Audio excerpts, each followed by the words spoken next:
ku NBS always kwetuli webale kubanga okyali naffe Bashir Mbazida na Joseph Tamale Mirundi kujjukiza ko tugenda ko ne Joseph Tamale Mirundi olunaku olwenja ku Bat Valley Theatre misana yes misana sawa 12 awo tujja kutambula yes nzira yeka na kati nzira yeka umulemuko mpumula ne bandikire bitobya kati katokandolinga ekintu kiri soko osomate ku kino ekyabo bajuzi waliwo mukazi omujoze nnyo ate kishota kikutabudde mukazi mujozi tuwadde mbulango yali aleeta baawe wano mu kibuga tamati ya bwa minister yabadde ayagala n'obwa secretary general be bakuba kasule lumumba mbu nakyo bakyakitwa gwani wayulireete tulutamaguzi you think this country is your farm where you recruit everybody there is some woman that you see zemba sekerera are you more powerful and notorious than the Nubians during Amin's time?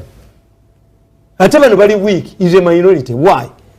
Amin's Nubians could not antagonize Amin's support from within. Yes, but these are fighting from within. Is a unique group kano katono naye kajozi nnyo kalwala obulwadde bwa pussy. They are suffering from kappa mentality. Kakerowoza nti emesse zonna nsiruzaayo Uganda ogifuge gwe nti oleete balo mu Kampala nawe ogenda ofuuka obwa secretary general. Do you have political lenses nti African politics rotates around ethnicity? Do you think the ojawo Lumumba babewa? That's where Museveni scores. But I wonder eggwanga ligenda kubeera lityanga Museveni avuddewo chaos. Look at Yugoslavia. Yes, Yugoslavia is a good example. That is bad. Tito yafuka Yugoslavia nga mukolesha. And the people yali mukolesha nga abagundi bebasinga obungi abasabia emyaka 3 mweki n'abafuga. When he went era bakugamba Tito yalinga oiro amafuta okutambulira ku mazzi amazzi ne gatawunya. Tito went Yugoslavia erimu amawanga aga because of the arrogance, the type I'm seeing here. You are predicting the same to happen here. Nabagamba nti mwaleta kye bayita gundi Dalefa mentality. Dalefa mentality means nti one tribe or ethnic group egenda nerowooza nti eraninga banyankole kweterana. Banyankole kweterana cooperative union. The shareholders of banyankole remove the chairman. Once you try to reduce Uganda to banyankole kweterana nemba gamba mufeirize nekiwandika. You think some people are driving Uganda to that line? Hey, nemba ganti gwe Matembe jiwe Westerner, Kazola is a Westerner, Muntu is a Westerner, Besije is a Westerner. All of the people who are fighting Museveni are Westerners. Is it banyankole kweterana cooperative union? But people should be... It is going to encourage other nationalities to counter you. This is what people are coming up, people are rising.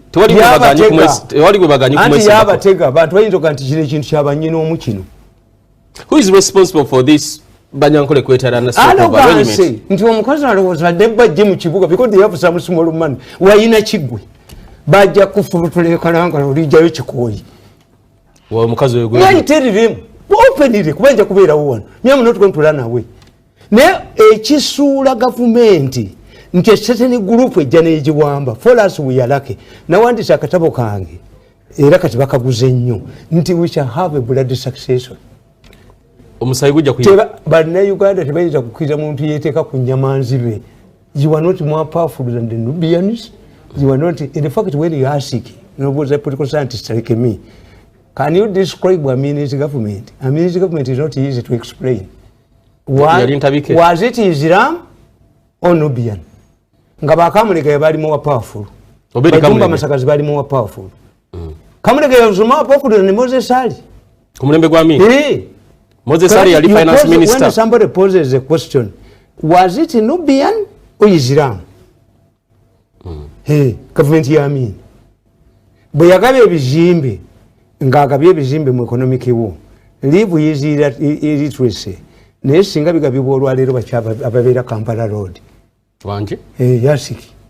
Nti olwaleero singa president agaba ebizimbe. Bani ababifuna? Netufuna omunyago. Bani ababeera Kampala. Mubatamala abambala obukofiira. Ani akulimba?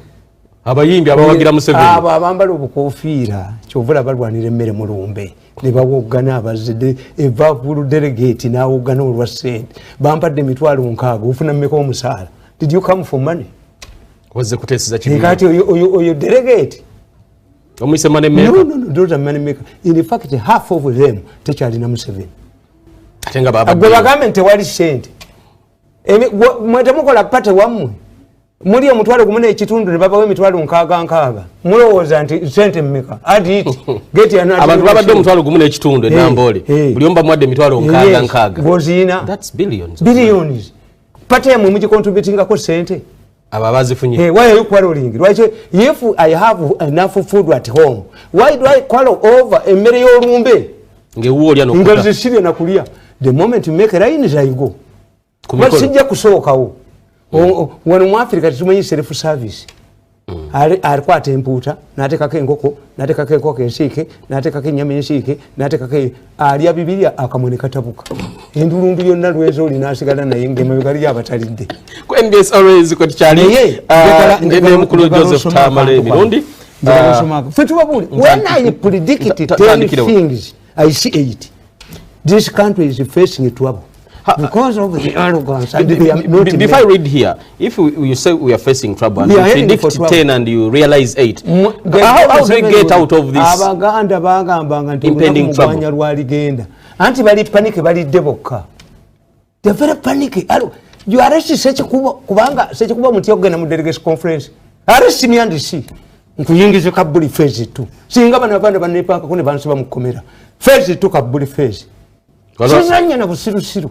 Kati waliwo mukwano gwa mukodomi wange Embirizi Nsereko bamanyi nti musajja mugagga financing omukazi amwesibyeko simanyi yankola ki bagenda mujeni omwana si wuwe stop harassing my muko amudedire mukodomi wa muli bo kubanga alina gwagenda okufinancinga mu kalulu kyokola bino byaba nombisekerera nti ayina mutesobola kubana kamyufu kali efficient wenyini wenjaga tuberenga kunulira ntandikira wa mzee ntandikira wa soko some one ngugana nti this is why okay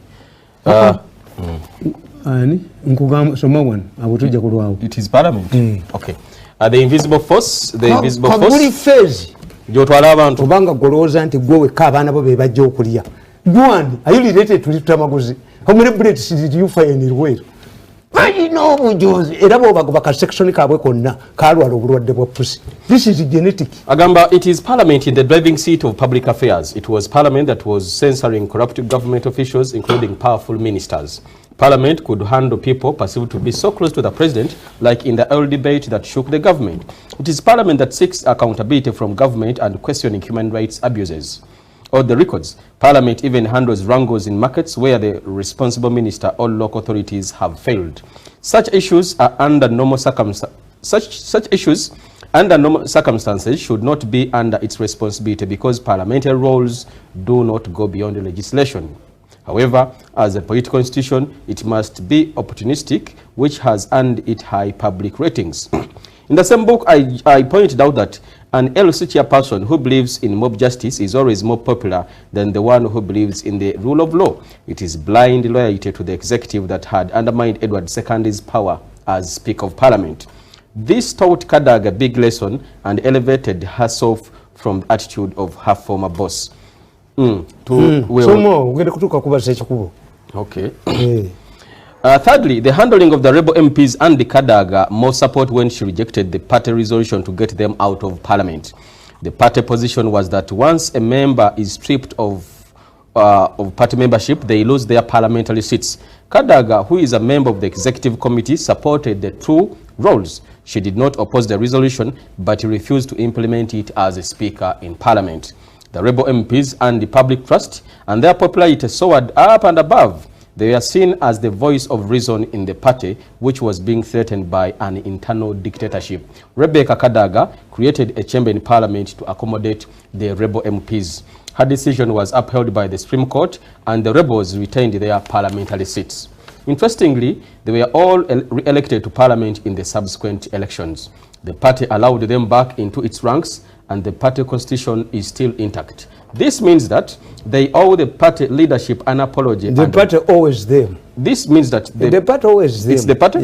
This means that the party owes them an apology, and of recent, the Speaker, Rebecca Kadaga, found herself in a similar position. Wow. Yes. Kadaga has transformed parliament from being eristic to an ordinary parliament.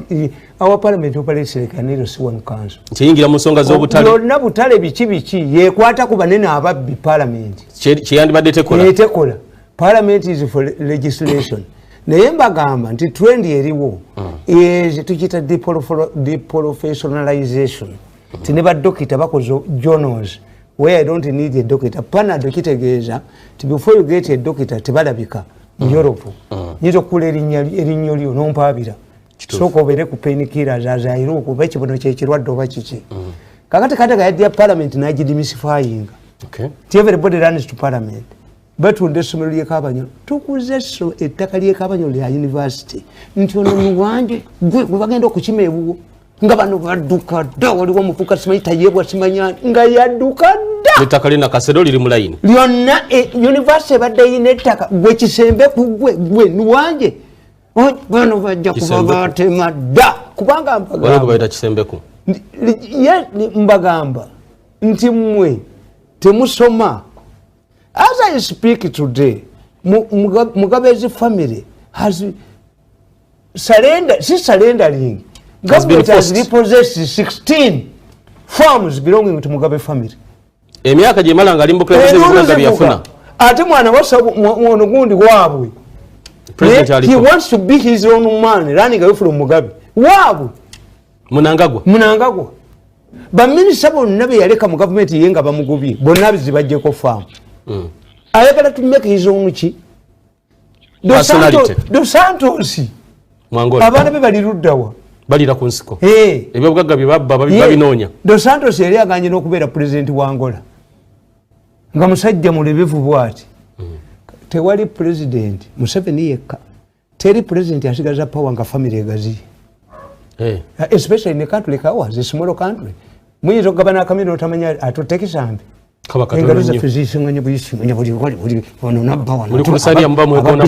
ababbi tebakkuta kakati trend bagitegeera. Tamale jala tumalize ensonga ya Kasule Lumumba kimulekawa asigala mu kifo ekyo mulimu akusigaza ajja kusigaza Museveni. Why? Museveni, unlike these people, Museveni is a fighter. A general cannot afford to be tribal. Gende wasala olabe. Generals surround themselves with brave people. A general cannot be tribal. Nti ye Museveni ekimufuziza emyaka gina 3 Isn't Museveni tribal? Mu kitabo kyange But you've just talked about Banyankole Kwetera. Yeah, anti and it's under his watch. Ngabakuba ye. Siya chukirira amazzi nakijimuka.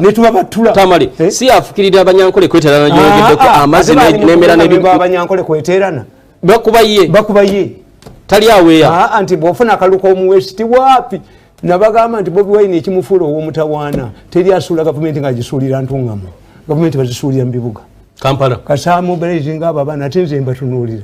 Ninda bakkakabo n'enseko enseko. Ali mu kutabula gundi meeting y'abaana ab'NRM. You don't spend your resources there. Bana abaana abavaayo ne balumba tear gas. Kubanga whether you decimate people power n'obagula bonna n'obajjamu. The real issue is abatagala Museveni batuuse ku 35%. Whether they have a leader or not, bajja kukubira mu box. Obwabwe togenda bufuna. Ne bwata bakyagula nnyo. In fact it would be better government okufuna omuntu ategeera ne muteeka mu gundi. Muki. Muze opposition ne plantinga mu abantu. Why? Bakole batya. Anti bwogula ba leaders bonna n'obajjayo. Ofune kye tuyita gundi headless revolution. Tebaba na muliyite kuyogera naye ngebye kayunga kakati ate bana abe Sudan bepanga nti ono bwe mujja tuteekawo nera be baliwo kakati go bwogula ba leaders mu bibiina bonna abategeevu n'obajjayo to deny gundi opposition leaders olekayo bali kituufu nti mufuna headless revolution ng'eye France. Even the man who manufactured the Giriton was killed by the Giriton nti yalwawo okutta kabaka. Nyini gye yeekolera. It's the interest of the leader to plant educated people in these opposition outfits. Kuba bana abaana tebatya kufa. Kakati ye president political lenzezize nti ne bwe yava mu nsiko mugamba mu katabo kange kali nti Museveni made a very big mistake. Banne be yava nabo mu nsiko yabaleka ne bagenda omwomu. Kubanga the way things were changing Museveni bwe yajja ensi yagigabira abantu yes kakati okulonda tebaabulya bannaabwe bano nti have a constituency for yourselves teri muntu atasobola kwekavingirawo constituency kubanga okibala 5 years nti ngenda genda ekyotera when I have influence in government nekyotera tumutemamu n'otwalako akapapajjo ate waliwo formula wano waliwo constituency erimu abantu emitwalo ebiri waliwo erimu 10 eri buluddo it depends on the influence of somebody avaayo municipality ziringa municipality why mubaamu omwe ayagala okukiikirira municipality n'abalala ne baasama bw'obabuuza n'obagamba nti municipality kitegeeza temujja kuziikangamu okujjako nga waliwo limbo bwe mukuba ebikomera byammwe bagaziyo oluguudo tebabasasula ebyo byonna city ze boogera Masaka city Kalungu mu nsuku katwe kyakolayo bulandiyo ekibuga Masaka abajjo city let me stand up and explain these things bakisuulawo nomala okikuba kakati Museveni era bwe yajja balina ekizibu nti NRC nga bw'ogitunulira mujjudde mu Baganda n'Abanyankole bakigongo naye he managed to bring Teddy Wamsi n'aleeta Kimangana Masaba minisita wa Gundi n'aleeta Alex Ofumbi yali musajja ng'alina ka kiriniki Embiriizi mu Lwengo n'amuobwayusi okekyo bano bonna bajja n'okero baani be baakwatira e Masaka mu Balakisi yabaleeta n'abayingiza mu magye Katumba Wamala yagenda ku munsiko jejje yagenda ku munsiko. Why? It must reflect national. Government is a mirror. We must find ourselves there. In two, represented. One of the definitions of political power is who gets what and when. Kulia. Nemwe temujja kulya buli wali akasente buli waka mujja kufuna embwa eziboogerera nga muli muserena okuba amaato g'abantu ofune embwa ezijja okwogera nga zigaba ennuuni agula $5,000,000 nzije nkwogerere. Tebalina political lenses. Bali abokka. Ensi ziri bbiri. If you're a political scientist, ng'olina political lenses. Why is it that India is lagging behind against China? It is only because the political nature of their systems. China, once the political seats negamba mugoba abantu mu kitundu mayiro 10 tugenda kuzimbawo kintu babatwala mu tent. Do they think about the elections? China balonda. Bafa kunkulakulana. Balonda. The president wa bamufuula kabaka. How can I send my son to China to learn what? Chokora twana bana ba UI dibakuba bano. Why? Tactfully number yababula. Boba gende Bungereza. Nsonga ya kulonda genda mitala mayanja na kutunulira bintu bingi. Mwami Museveni bwe ngo mukulembeze ekibiina mu lukungana lwabwe tabamiruka wa NRM yabadde Nambole. Bayise abantu bangi okuva emitala w'amayanja, bayise abantu okuva Cuba, bayise abantu okuva Tanzania mu Chama cha Mapinduzi, bayise abantu okuva mu ggwanga eryattaka ekibiina bakita Akpate, bayise abantu okuva North Korea Kim Jong Un, Sad Mad Bad Mafeni. Byokulwanyisa bituyina byani. Biva North Korea. Tear gas ne Tanzania muyige. Now, bano abayitidwa babaddewo nga abajulizi nga ennongosereza zikolebwa mwami Museveni n'ekibiina tugenda kulonda tugenda kulonda nga basimba mu mugongo. Tulabe okwesimbawo okulonda nga basimba migongo bwana Tamale mu kibiina ky'NRM akamyufu kaabwe baga kaalaali tukooya obubbi. It will not solve at all. Why? Kusimba layini mugongo n'omanya bakubye n'oddayo waka. Luli president bamugamba nti mu 2009 president issued announcements directives 7 and as my practice was nafulumya ebintu ebyo. 1 register very early abenale. 2 make announcements bategeere mulangirire. You can go to local radio stations, you can use newspapers. That was the president.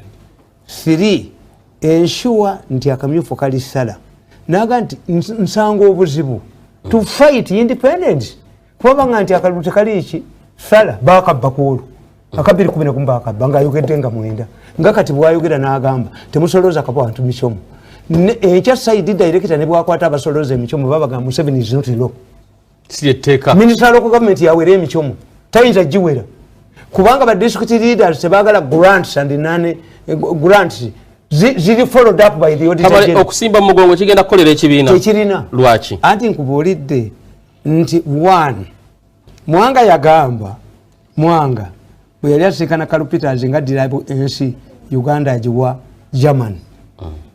Yagamba abaminsani bamugamba nti olina gy'otwala nsi kugiwa German. You already under Bush rule. Mwanga naga nti ndi musiru.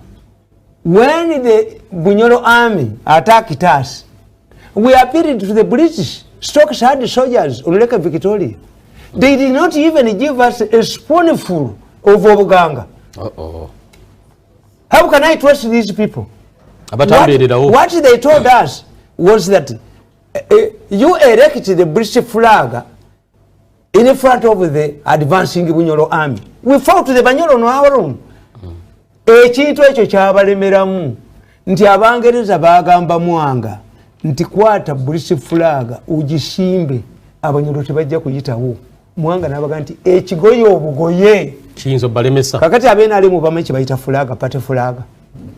The meaning of a party flag. Party flag kwa nti ekibira kyesize gwe okukikirira.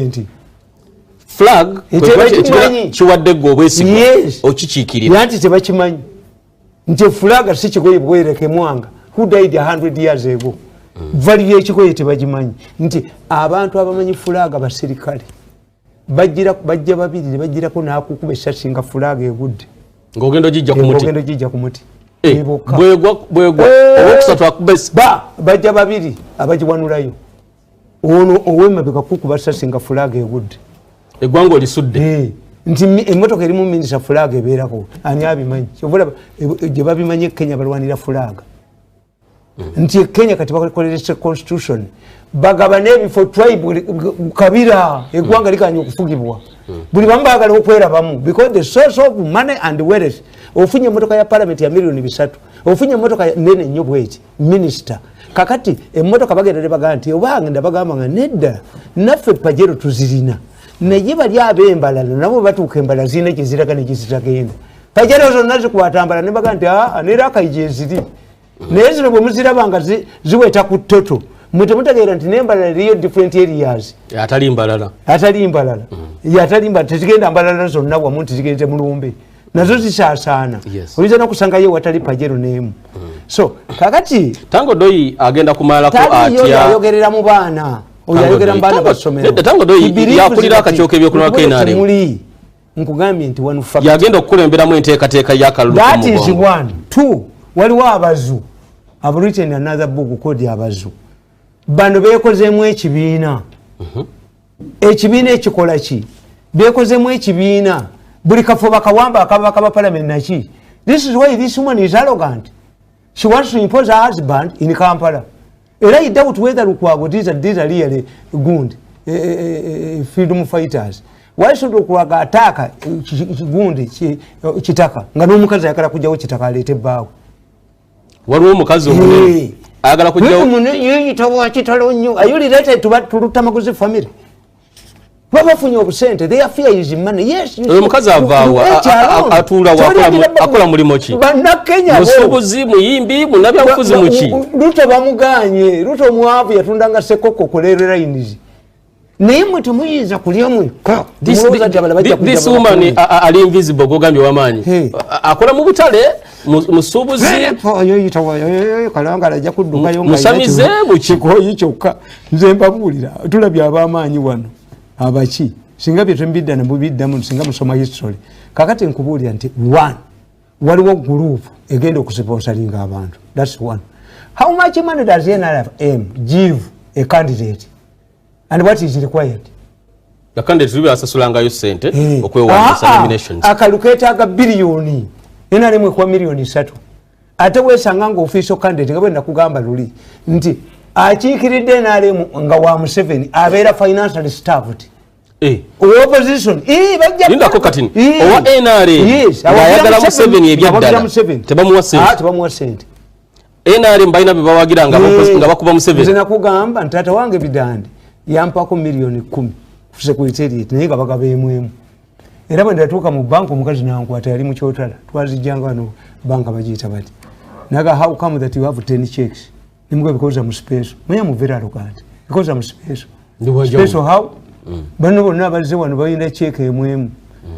omugenzi mulwana yaliwo muganda naye omusajja oyo tewali mutabadde oyo omulenzi tewali mutabadde muwe sente ze tayita kubba ne bakubira bitandi esimu ng'akyali mu gavumenti mutabani wange nze nzimuwadde what I didn't know tinebidandi yalina skimu ze zakola kyekyankubye emigga emiyitirivu nga naye ayina byabala nga bano babala kawunta kati bidandi yali ayinayo abantu abaana be bateekateeka yenga ekintu kya pulezidenti ekyokubulookinga Museveni obutakyusa ttaamu limiti yali akirina ng'akibaliramu mmwe abateekemu sente mugende mu paalamenti simanyi nti ngenze mu ttiimu bankuba embooka ewaffe kyekyatta ne kitange yaga nti bookoledde wano gobadde okola mulaka wategeera akalulu nagenda mulale basala kozi wesimbawo kyotera abasajja abo bagezi nnyo bamafia tamale wesimbawo kyotera yes naye bagenda nze nga sifuluma kiro kakoza si yakuwangula bajja ne bagamba kitange timutani wagume